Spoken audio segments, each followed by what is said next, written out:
warahmatullahi wabarakatuh. Selamat pagi anak-anak. Pagi Bu. Bagaimana kabar kalian pada pagi hari ini? Alhamdulillah sehat. Ya. Sebelum kita memulai pembelajaran pada pagi hari ini, alangkah lebih baiknya kita terlebih dahulu membaca doa ya. Kita diawali dengan membaca basmalah dan dilanjutkan dengan doa sebelum belajar. 1, 2, 3. Bismillahirrahmanirrahim. Raditu billahi rabban wa bil islami dinan wa bi Muhammadin nabiyyan wa rasulan. Rabbi zidni ilma warzuqni fahma. Amin. Ya, oke. Sebelum pembelajaran dimulai, Ibu akan mengabsen kalian terlebih dahulu. Apakah ada yang tidak masuk pada pagi hari ini? Ada Bu. Ya, siapa? Ya, Siapa lagi? Mbak Melia. Oh ya. Alasannya kenapa, anak? Kalau Mbak Melia sakit Bu. Oh ya. Oke. Pada pertemuan pada pagi hari ini, Ibu akan membahas materi mengenai ketentuan-ketentuan makanan, minuman halal dan haram. Ya, silakan masuk. Maaf Bu, kenapa? Ya, silakan duduk. Ketentuan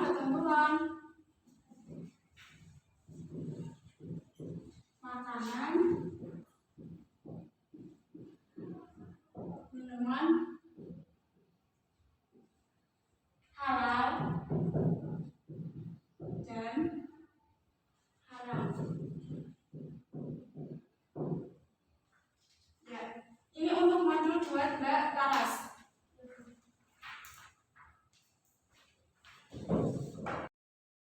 Maka yang pertama Ibu akan membahas mengenai makanan halal. Adakah yang sudah tahu mengenai makanan halal itu seperti apa? Makanan yang pernah dimakan ya? Ya, terus apa lagi? Makanan yang tidak mengandung alkohol. Ya, makanan halal itu adalah makanan yang diperbolehkan untuk dikonsumsi menurut ketentuan syariat Islam. Jadi, makanan dan minuman yang dikonsumsi oleh seorang muslim itu harus memenuhi 2 syarat. Yang pertama itu adalah halal.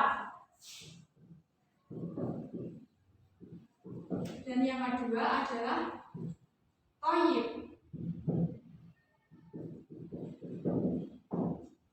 Halal tadi artinya adalah makanan yang diperbolehkan untuk dikonsumsi menurut ketentuan syariat Islam. Kemudian thayyib itu adalah makanan yang baik, makanan yang bergizi, makanan yang terdapat nutrisi dan makanan yang sehat bagi tubuh kita. Kemudian Allah Subhanahu wa taala itu berfirman dalam Quran surat Al-Baqarah ayat 168 yang artinya, "Hai sekalian semua manusia, makanlah yang halal yang lagi baik dari apa yang terdapat di bumi. Dan janganlah kamu mengikuti langkah-langkah syaitan, karena sesungguhnya syaitan itu adalah musuh yang nyata bagimu." Quran surat Al-Baqarah ayat 168. Kemudian Ibu akan melanjutkan materi selanjutnya, yaitu mengenai makanan haram. Adakah anak-anak yang sudah tahu mengenai makanan haram itu seperti apa?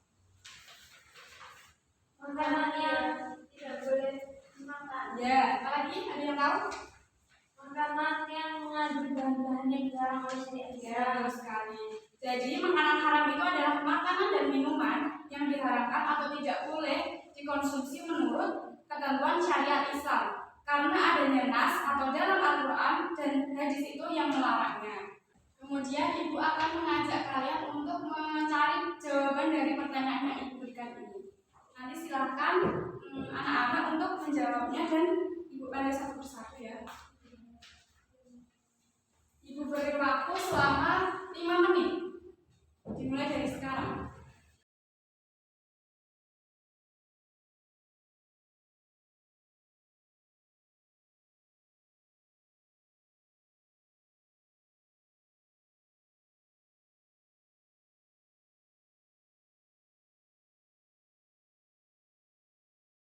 Waktu sudah 5 menit. Apakah kalian sudah menemukan jawabannya, anak-anak?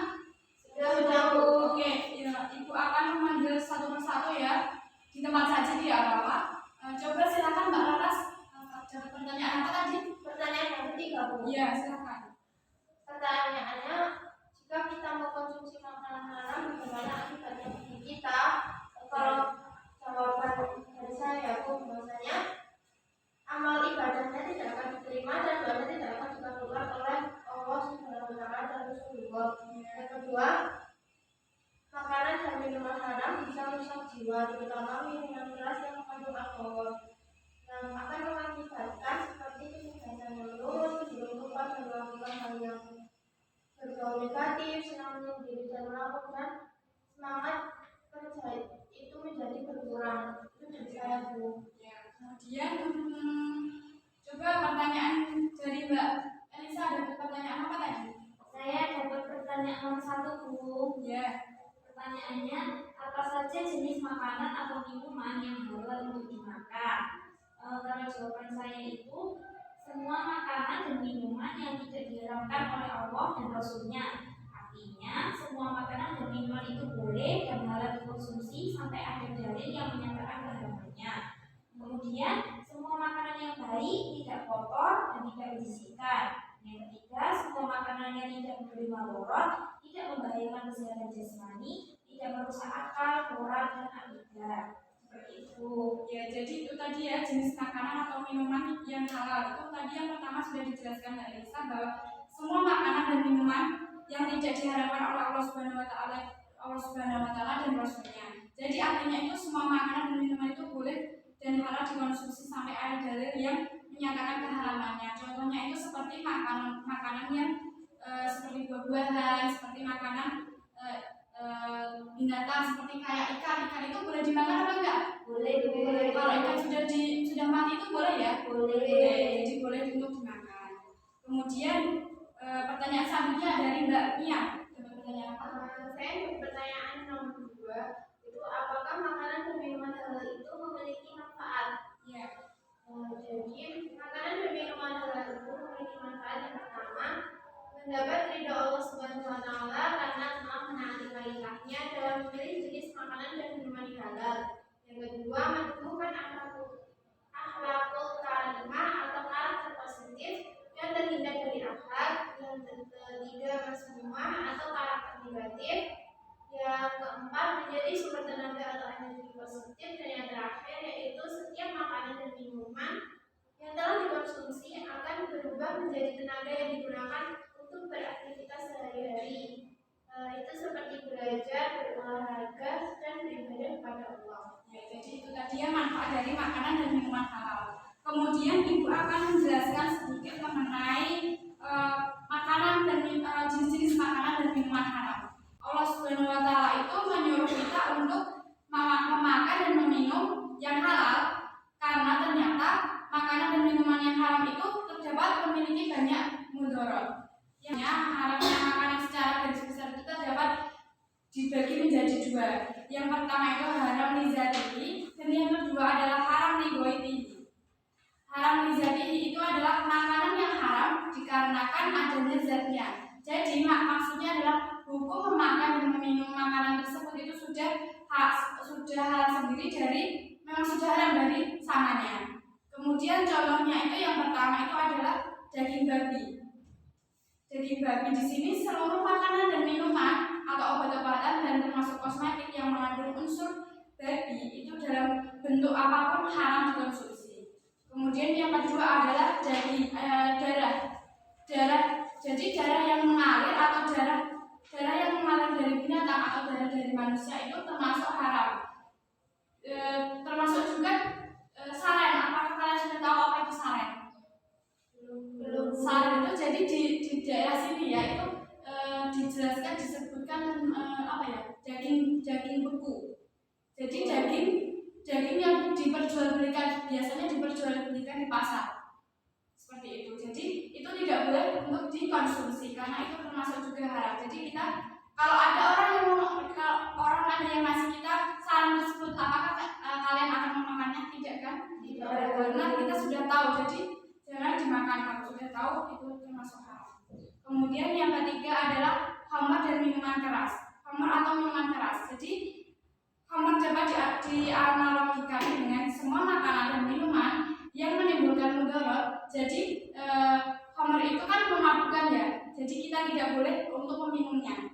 Kemudian ini adalah haram li ghairihi. Jadi makanan yang haram karena faktor eksternal. Maksudnya hukum asal makanan itu sendiri sudah halal, akan tetapi dia berubah menjadi haram karena adanya suatu sebab yang berkaitan dengan makanan tersebut. Haram bentuk ini ada beberapa, di antaranya yang pertama adalah bangkai, yaitu semua binatang yang mati tanpa penyembelihan yang syar'i dan juga bukan hasil pemburuan. Jadi ikan tadi kan halal ya, jadi itu termasuk bukan bangkai. Kemudian semua makanan halal yang tercampur najis, contohnya seperti mentega, madu, susu, minyak goreng dan selainnya juga jika kejatuhan tikus atau kejatuhan barang-barang yang sekiranya haram itu juga termasuk menjadi haram lagi.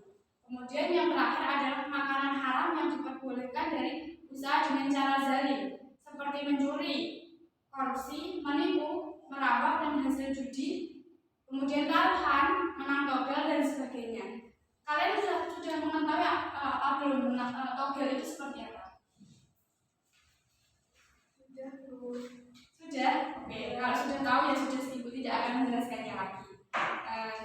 Mungkin itu penjelasan dari ibu. Kemudian anak-anak silahkan mengerjakan pada buku paket pada halaman 150. Nanti pada pertemuan selanjutnya ibu akan mengeceknya satu persatu dan akan menilainya. Itu saja ya dari ibu. Ya, betul. Lalu untuk pembelajaran pada pagi hari